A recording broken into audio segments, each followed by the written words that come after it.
At 14 years old, long before most people even understand what a stock is, a young boy realized he had an unnatural gift.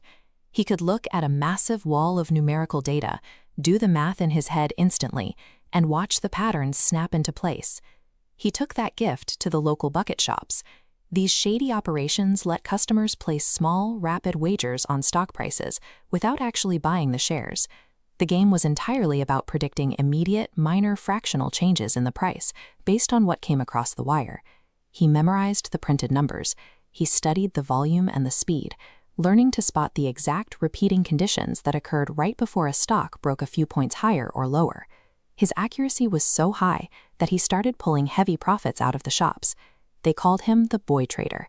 He had built a highly profitable mechanical system for short-term trading, and he assumed he had the financial world entirely figured out. He operated as a high-speed gambler, playing against the house. His strategy relied on artificial bucket shop mechanics, completely divorced from the actual economy. Armed with his winnings, he packed up for the New York Exchange, fully expecting his mathematical system to effortlessly scale up into massive wealth. Instead, he lost everything. On the actual trading floor, his bucket shop tactics were useless. Severe execution delays meant a stock's price could swing wildly between the time he placed an order and the moment a broker actually filled it, instantly destroying his thin margins and wiping him out. His fatal flaw was treating the market like a ticking metronome. He was desperately chasing every fractional change in price and reacting to daily noise, entirely ignoring the actual companies and economic realities behind the numbers. Every time a trade went against him, he panicked.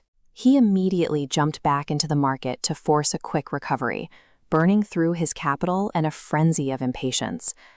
Having a perfect memory for data is worse than useless if it only feeds a compulsive urge to win the very next hand.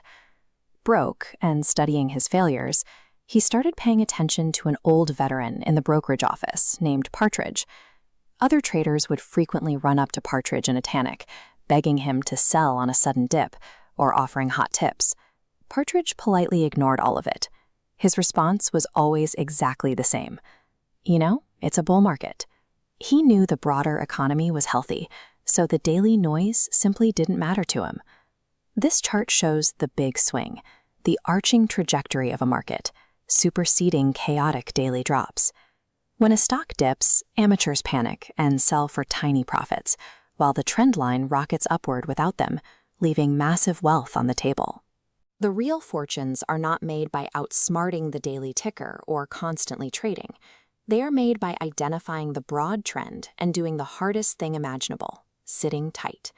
Years later, while relaxing on vacation in Saratoga Springs, he felt a sudden, overpowering urge to short thousands of shares of Union Pacific stock. The market was strong. His friends told him he was crazy. He shorted the stock anyway. Shortly after, the stock plummeted.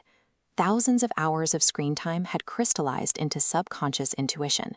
His brain had recognized a subtle weakness in the tape's behavior before he could even articulate it.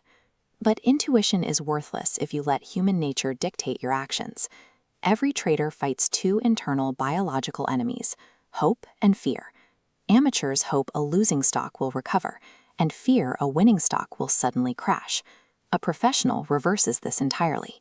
You have to ruthlessly fear that a small loss will compound and destroy your portfolio, and actively hope that a small profit will run into a massive windfall. Holding on to a position for months, watching it dip and recover, requires you to fight every natural impulse in your body.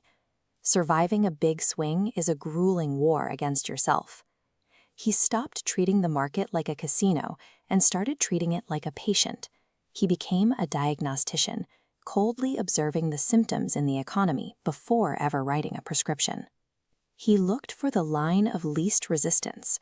Instead of guessing which way the market would go, he waited for the absolute momentum of the crowd to clearly define its direction before he committed a single dollar. This chart demonstrates his final execution rule. Place one small exploratory bet first. Only when the price moves in your favor, confirming your diagnosis, do you massively scale up your position. If the first bet fails, you cut your losses immediately. You aren't gambling, you are scientifically testing the water, proving your theory with a small amount of capital before you dive in. No matter how fast you read the tape, the daily noise is unbeatable. The math is too chaotic.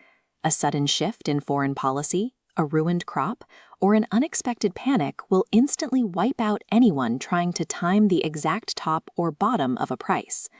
The market does not care how smart you are. Surviving it isn't about out-trading everyone else on the floor.